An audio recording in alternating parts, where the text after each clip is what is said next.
Bueno, hay dos maneras de verlo. Si lo vemos desde el punto de vista de lo que son los costos de operación y los precios de los combustibles,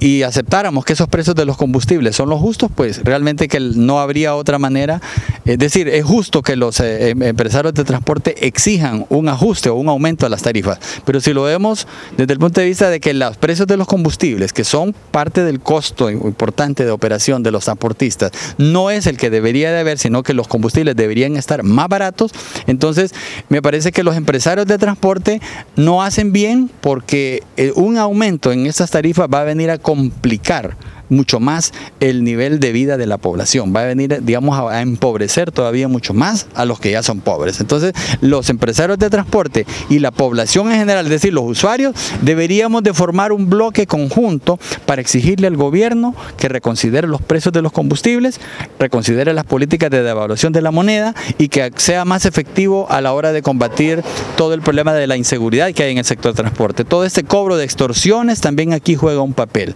En la medida en que los empresarios de transporte son presionados para pagar extorsión y que la policía no reduce ese problema, no combate, no captura a los que hacen o cometen este delito, entonces los empresarios de transporte también presionan, porque saben que hay gente del crimen organizado que les está exigiendo pagar más extorsiones. Entonces pasa a formar parte del costo, entre comillas, de operación con los combustibles y otros insumos, y creo que los empresarios de transporte, antes que conversar o presionar al gobierno, deberían de convocar en lo posible a sectores de los usuarios para que juntos podamos hacer mucho más presión al gobierno de aquellas decisiones de política económica que hacen que la tarifa se mantenga en niveles insuficientes para poder operar las empresas. ¿A quiénes principalmente perjudican estas medidas de incrementos? Porque también cabe resaltar que queda un ajuste desproporcional, porque todo aumenta menos el salario de los trabajadores. Así es, bueno, obviamente que las tarifas de transporte afectan a toda la economía en general, pero sobre todo a aquellos que no les queda opción para poderse trasladar de un lugar, de su casa, a los centros de trabajo, a los centros de estudio y a otros lugares. Son las personas que no tienen vehículo, aquellas que no les queda otra que o caminar o transportarse en buses amarillos, buses rapiditos o en taxis colectivos. Esas son las personas que con mucho sacrificio ahorita logran pagar ese transporte, pero que si se lo llegan a aumentar, no van a tener capacidad de poder pagar o van a tener que dejar de comer, y eso implica serios problemas para su salud y para su rendimiento productivo, para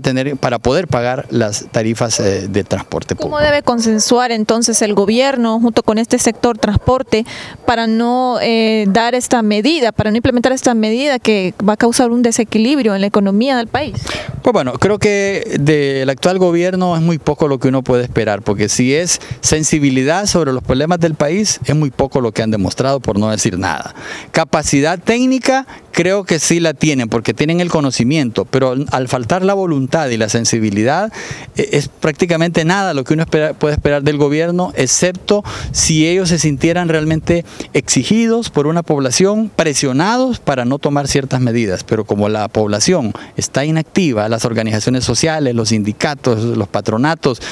muchas veces incluso avalan lo que el gobierno impone. Entonces, desde ese punto de vista, si tuviéramos la beligerancia social, un movimiento social fuerte, pues sí podríamos tener esperanzas de que el gobierno recapacitara, pero así, sin que la población esté organizada y exija, y los propios empresarios de transporte no buscan motivar a la población para que los acuerpe en ciertas exigencias, está bien difícil. Prácticamente la población de Honduras se está sometiendo y cada día más como que la situación va deteriorándose. Pero ¿por qué ellos toman esta medida? Y la misma población pide una explicación de que por qué el gobierno implementa esta medida cuando el barril en el mercado internacional está bajo precio y le aumentan a la gasolina. Eso perjudica gravemente al bolsillo de los hondureños. Porque en una situación como la de Honduras, lo más fácil para un empresario, para el que tiene un negocio, es trasladarle los costos a la parte más débil, que en este caso es la población. Y al ver que la población tampoco reacciona, entonces los empresarios de transporte dicen, bueno, entre la dureza del gobierno y la cerrazón que tienen para aplicar y la crueldad que tienen para aplicar ciertas políticas y la pasividad de la población, pues vamos a irnos a aumentarle los precios, las tarifas a los más débiles, que es la población. Entonces, ellos prefieren no pelearse con el gobierno, ponerse de acuerdo, y al final el gobierno sí está de alguna manera considerando, pero en el fondo,